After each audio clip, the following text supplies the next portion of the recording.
Hi everyone, Mrs. Mast here. I'm going to finish up the notes for plant classification.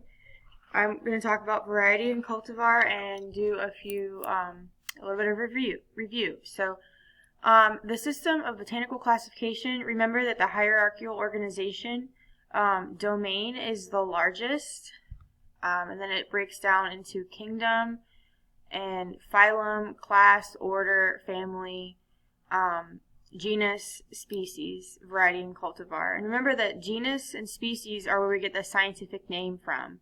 The first name is the genus and the second name is the species. So if you remember back in this slide when we talk about the species, and we talk about it describes just one plant in a group of similar plants within a genus. So the definition of a species is two organisms that can mate and produce fertile offspring, which means they can also have babies. Two closely related species that belong to the same genus can usually mate and produce offspring, but the offspring is usually sterile and cannot have babies. So a horse and a donkey, so horse is Equus furus and a donkey is Equus asinus, produce a sterile mule. Notice the horse and the donkey are both in the same genus group of Equus, but have different species names. So if they're two closely related species that belong in the same genus, they can mate and produce offspring, but it's sterile. So a species is two organisms capable of breeding and producing fertile offspring, as you can see here.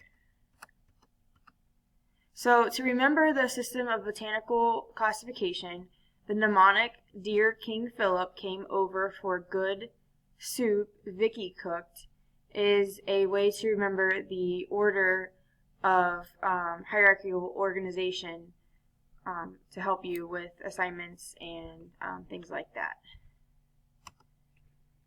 So a variety is a plant that is a little different, but not different enough to be a new species.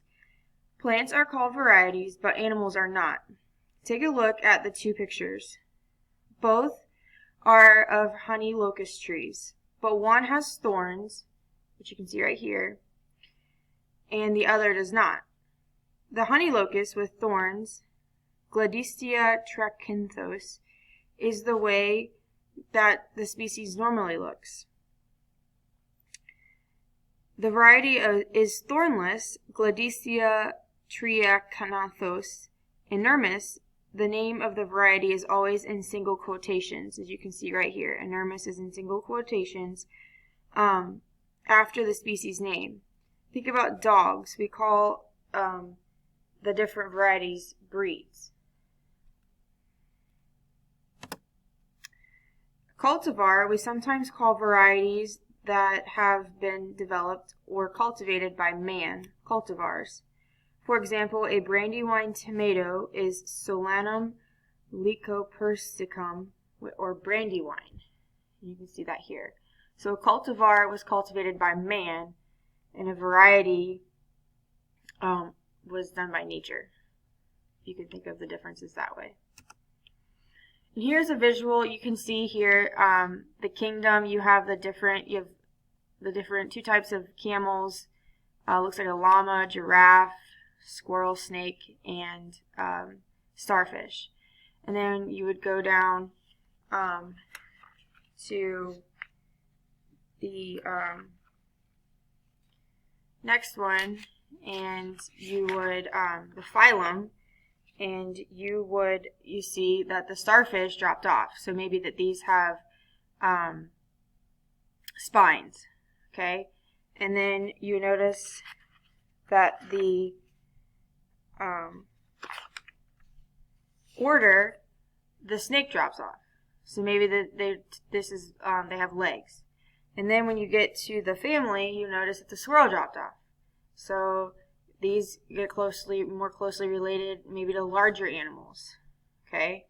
And then you notice that the giraffe is dropped after family, okay? And then you notice that the two camels are in the same genus, and then you have one camel, the two-humped camel, is a species of camel. So you notice how it gets more narrow the further down you get as you go from kingdom clear down to species.